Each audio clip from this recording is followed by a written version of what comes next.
Hello everyone, this is Princey Sharma from Bright Star.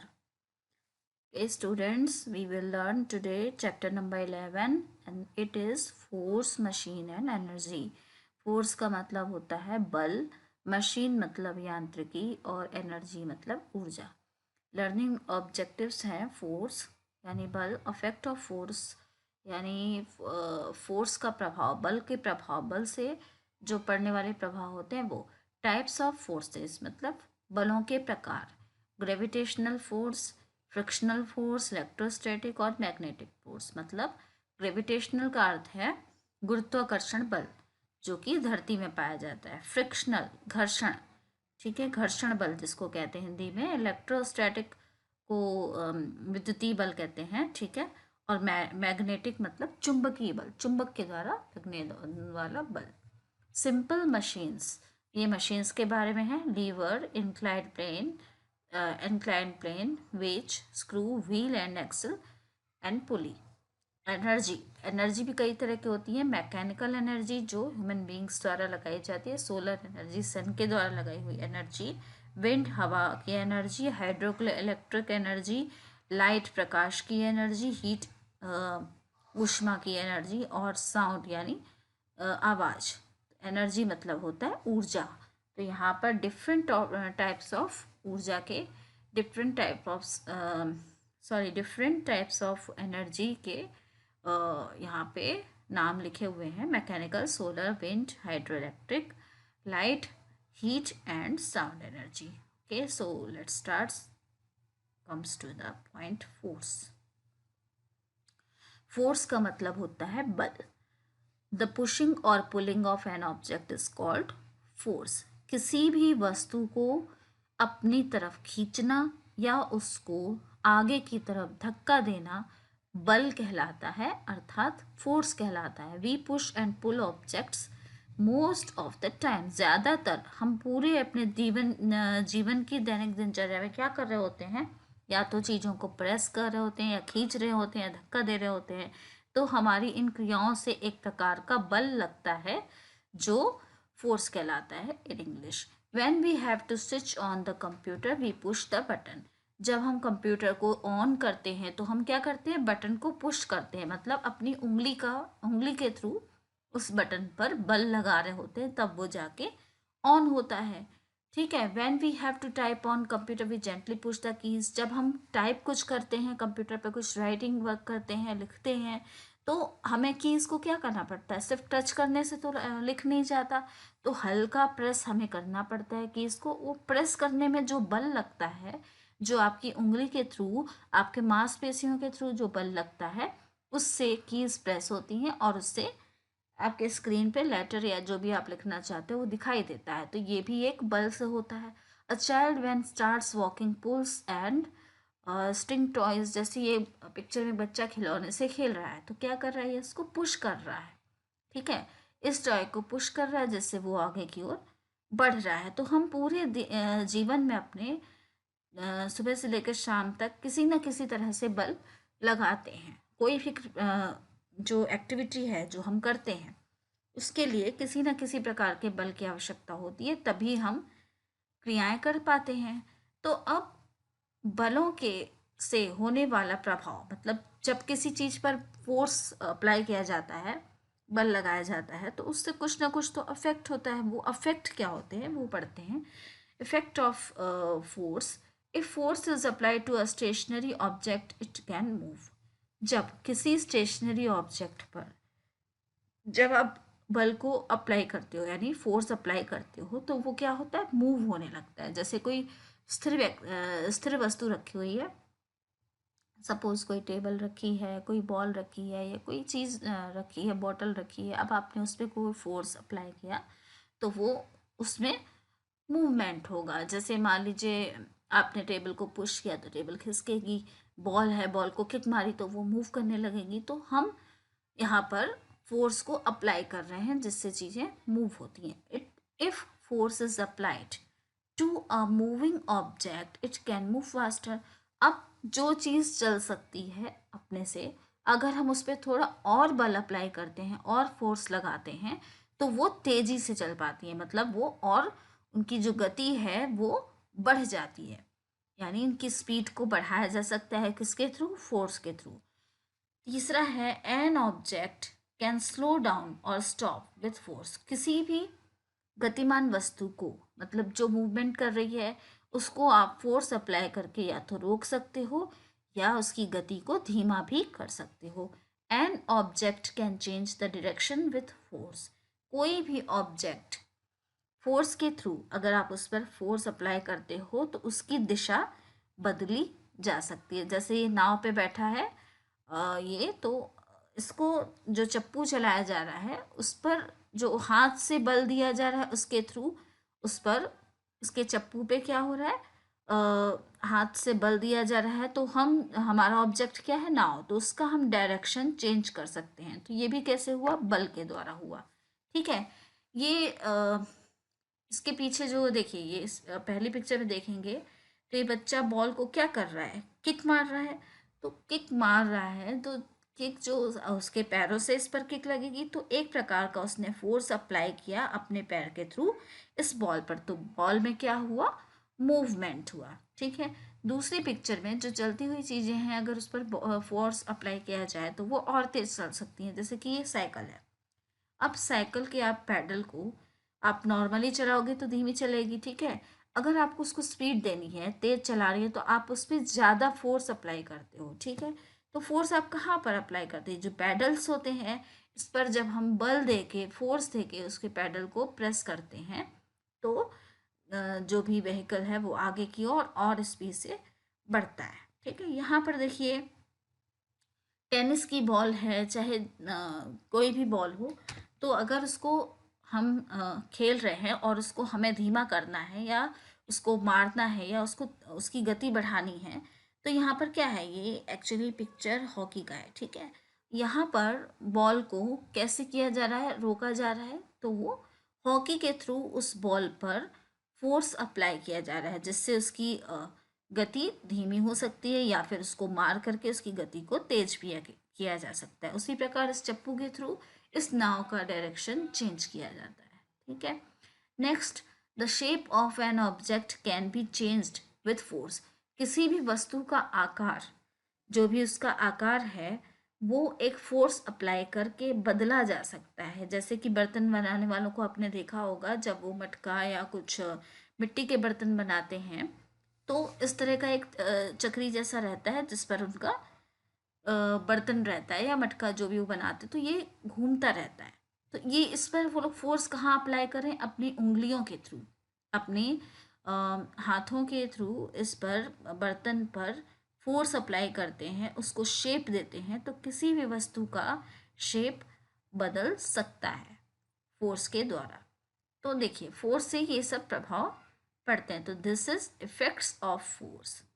Now types of force. अब अलग अलग प्रकार के बल होते हैं, अलग अलग प्रकार के फोर्सेस होते हैं, तो उनके नाम है different types of forces are. पहला है ग्रेविटेशनल फोर्स, मतलब गुरुत्वाकर्षण बल, जो कि हमारी धरती में शुरू से है, उसके अंदर ये बल पाया जाता है। तो the earth has a force that attracts और पुल्स ऑब्जेक्ट्स टुवर्ड्स इट।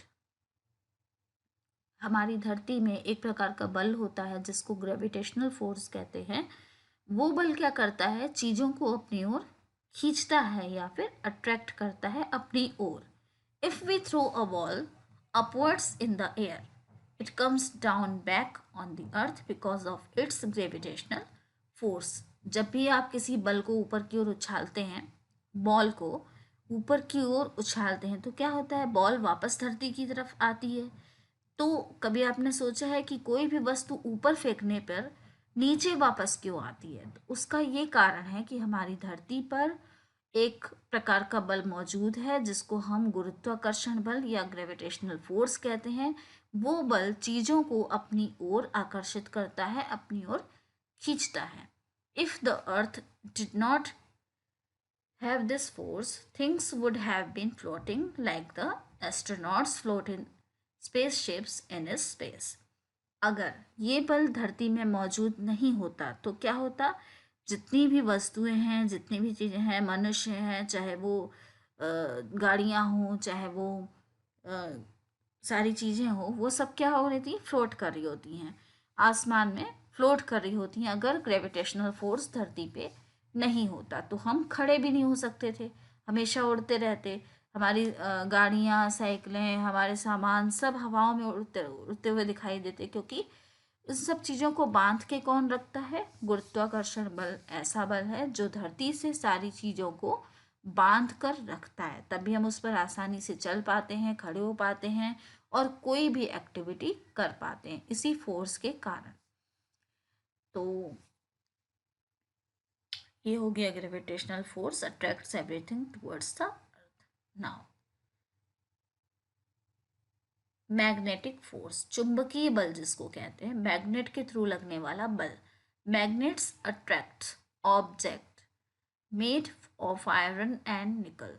ऐसे जो चुंबक, आपको पता होगा, एक चुंबक ऐसा सब्सटेंस है, ऐसा मतलब ऐसी वस्तु है जो लोहे की बनी चीज़ों को अपनी ओर आकर्षित करती है या खींचती है, ठीक है। This force of magnets is called magnetic force. मतलब किसी कारण से मैग्नेट लोहे की वस्तुओं को खींचता है, तो उसके अंदर क्या है, उसके अंदर एक फोर्स होता है जिसको कहते हैं मैग्नेटिक फोर्स। उसी के कारण वो लोहे से बनी वस्तुओं को अपनी ओर खींच पाता है, उसका ये गुण है। चुंबक का अपना एक गुण होता है, जैसे अर्थ में अपने आप ये ग्रेविटेशनल फोर्स है, उसी प्रकार चुंबक में अपना एक गुण है कि उसमें ऐसा एक फोर्स पाया जाता है जिसको मैग्नेटिक फोर्स कहते हैं, जो सिर्फ लोहे की बनी वस्तुओं को अपनी ओर खींचता है और उसे चिपका लेता है, ठीक है। Now muscular force, when we use our limbs to pull और push objects we apply muscular force. जब हम किसी वस्तु को अपनी ओर खींचते हैं या किसी चीज को धक्का देते हैं, तो जो हमारे मसल्स, मसल्स कहाँ होते हैं, हमारी बॉडी में होते हैं, हमारे हाथ पैर। लिम्ब का क्या मतलब है, हमारे हाथ और पैर। हमारे हाथ पैर में जो मांसपेशियां होती हैं, उनसे हम किसी वस्तु पर बल लगाते हैं, फोर्स अप्लाई करते हैं, तो वो वस्तु आगे बढ़ती है या खिंचती है हमारी तरफ। जैसे आप सूटकेस लेके जाते हो तो उसमें ट्रॉली होती है, अब आप उसको खींचते हो अपनी ओर, तभी तो वो चल पाती है। तो खींच आप कैसे पा रहे हो, आप एक फोर्स अप्लाई कर रहे हो, अपनी आपकी मांसपेशियां हाथ की उसके सूटकेस के हैंडल को खींचती हैं, तो आपके हाथों द्वारा सूटकेस पर बल जाता है और वो आगे की ओर खींचता है। या फिर किसी चीज़ को हम धक्का देते हैं तो हमारी मांसपेशियां, हमारी हाथ की जो मांसपेशियां हैं, उनसे उस वस्तु पर बल लगाया जाता है, जिससे वो वस्तु आगे की ओर बढ़ती है। तो मसल्स के थ्रू लगने वाले बल को कहते हैं muscular force. We apply muscular force when we pluck a fruit from a tree. जब हम किसी फल को पेड़ से तोड़ते हैं तब भी हम हाथों का बल लगाते हैं, ठीक है। क्या आपके टच करने से कोई फल टूट सकता है क्या? अगर आपको एप्पल तोड़ना है तो आपको एप्पल इतनी आसानी से तो पेड़ से अलग नहीं होता, उसको हमें पुल करना होता है, खींचना पड़ता है। तो खींचने के लिए हम हाथों से बल लगाते हैं। तो हम मस्कुलर फोर्स अप्लाई करते हैं उस फ्रूट को पकड़ के, तभी वो जो फ्रूट है वो खिंच के हमारे हाथ में आ जाता है। तो यहाँ पर कौन सा फोर्स यूज होता है, muscular force. Pulling a suitcase trolley is also an example of muscular force. जैसा कि मैंने अभी आपको पहले बताया, किसी ट्रॉली को खींचना भी एक एग्जाम्पल है मस्कुलर फोर्स का। ना इलास्टिक फोर्स, मतलब खिंचने वाला। इलास्टिक आपने देखा होगा, इलास्टिक का मतलब है खिंचना।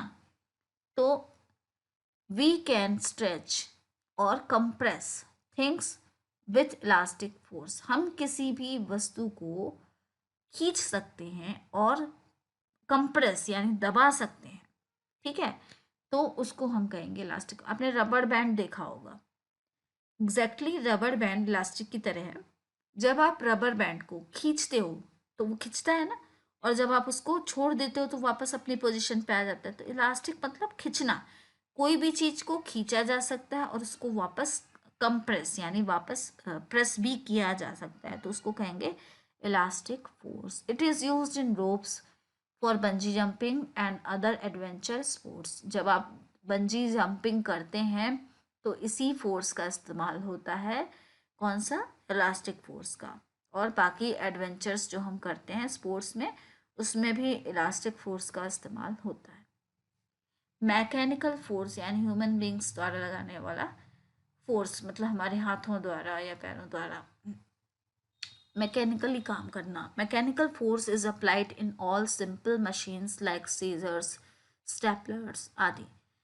अब सीजर कैसे काम करता है? सीजर को हम अपने फिंगर्स में फंसाते हैं, तो सिर्फ आप सीजर पकड़ो और उसको ऐसे ऐसे हिलाओ, तो कोई वस्तु, जैसे आपको पेपर कट करना है तो आप उसको सिर्फ ऐसे रख के कभी आप ट्राई करो कि आप हल्का सा उसमें घुसाओ और सीजर को हल्के हाथों से प्रेस करो, तो क्या पेपर कटेगा? नहीं।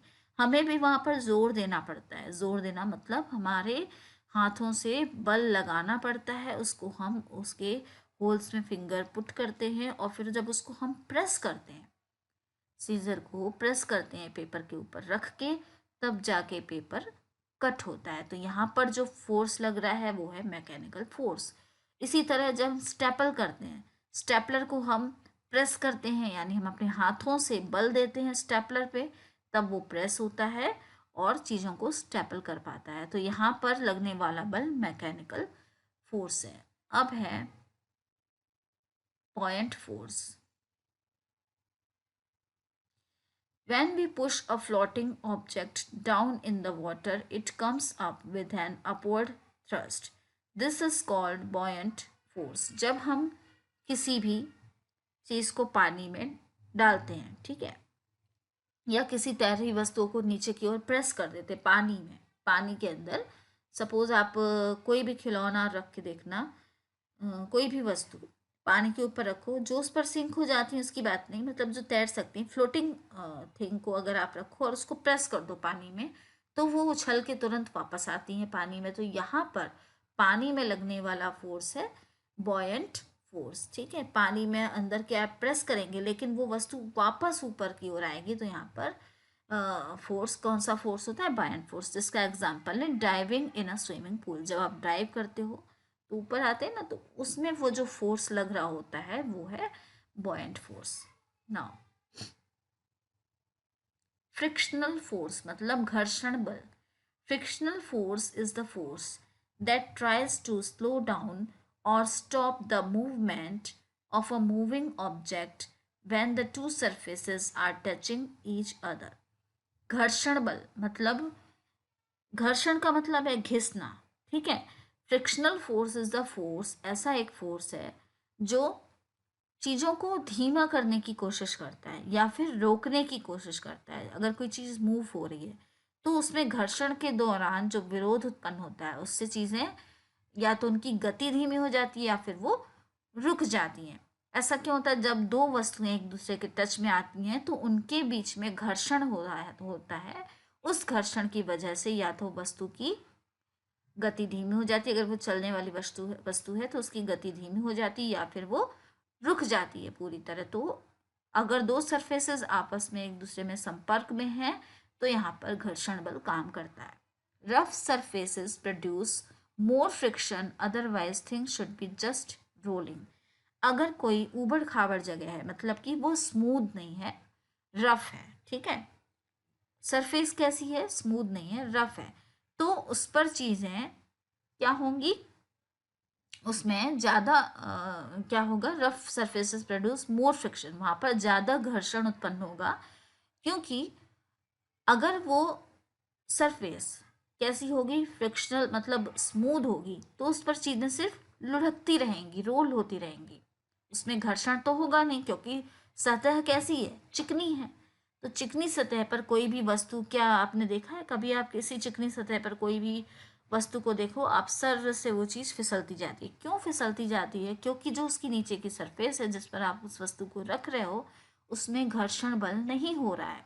घर्षण बल ज़्यादातर ऊबड़ खाबड़ यानी रफ चीज़ों पर ज़्यादा होता है। इसीलिए आपने देखा सड़कें कभी कांच की होती हैं क्या?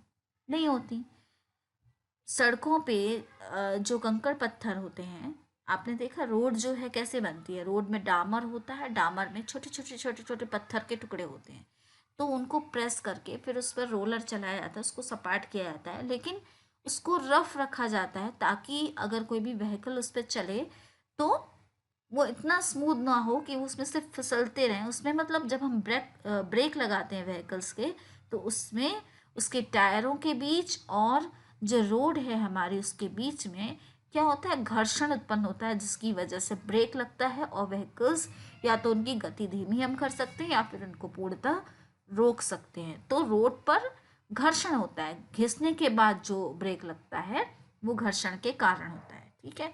Grooves on the tires of vehicles produce friction on the road. Otherwise, the tire would just like on the road. Just skid on the roads. ठीक है। मीन्स अगर जो टायर बनते हैं, चाहे वो साइकिल के हों, चाहे मोटरसाइकिल के हों, चाहे वो गाड़ियों के हों, तो आपने उनमें देखा होगा डिज़ाइंस। आप कभी व्हीकल के टायर को ध्यान से देखो तो उसमें आपको डिज़ाइंस दिखेंगी, मतलब जिसको कहेंगे कि जो ग्रूव्स कहलाते हैं। ग्रूव्स को हिंदी में नाली बोलते हैं। नाली का अर्थ है, यहाँ पे नाली वो वाली नाली नहीं जिसमें हम कचरा फेंकते हैं, वो नाली नहीं। यहाँ पे उसका जो शेप होता है, जो टायर में जो शेप होते हैं ना, जो डिज़ाइंस होते हैं, नाली की तरह दिखते हैं। तो वो बनाए जाते हैं ताकि रोड और टायर के बीच में उन ग्रूव्स के कारण घर्षण उत्पन्न हो और वो टायर के थ्रू स्पीड को कम किया जा सकते या रोका जा सके। अगर ऐसा नहीं होगा तो क्या होगा, गाड़ियाँ लुढ़कती जाएंगी, उन पर हम ब्रेक नहीं लगा सकेंगे क्योंकि वहाँ पर कोई घर्षण नहीं है, स्मूथ है सरफेस। तो अगर अगर ऐसा हम टायर नहीं बनाएंगे या सरफेस स्मूथ मतलब रफ नहीं होगी तो घर्षण बल नहीं काम करेगा और जो टायर है या चीज़ें हैं लुढ़कती चली जाएंगी, वो रुकेंगे ही नहीं। Friction helps to stop the bicycle. Friction यानी घर्षण बल की वजह से साइकिल या किसी भी वाहन को रोका जाता है। ओके। नाउ इलेक्ट्रोस्टैटिक फोर्स, विद्युतीय बल। सम metals some metal get charged when rubbed with other objects। कुछ metals ऐसे होते हैं जब उनको वो चार्ज हो जाते हैं, ठीक है, उनमें ऊर्जा आ जाती है, चार्ज हो जाते हैं जब उनको रब किया जाता है किसी दूसरे ऑब्जेक्ट के द्वारा। when we run a comb through our hair, जब हम अपनी कंघी को अपने बालों में रब करते हैं तो क्या होता है, we are able to pull small pieces of paper with the comb. तो हम देखते हैं कि अगर आप एक एक्टिविटी इसको करके देख सकते हैं। आप एक कंघी लीजिए, उसको बालों में रब करिए और पेपर के छोटे छोटे टुकड़े कीजिए। उसके बाद कंघे को कागज़ की ओर लाइए, तो अपने आप जो कागज़ के पीसेज हैं, पेपर के जो पीसेज हैं, वो कंघे की ओर आकर्षित होंगे और उसमें चिपक जाएंगे, स्टिक हो जाएंगे।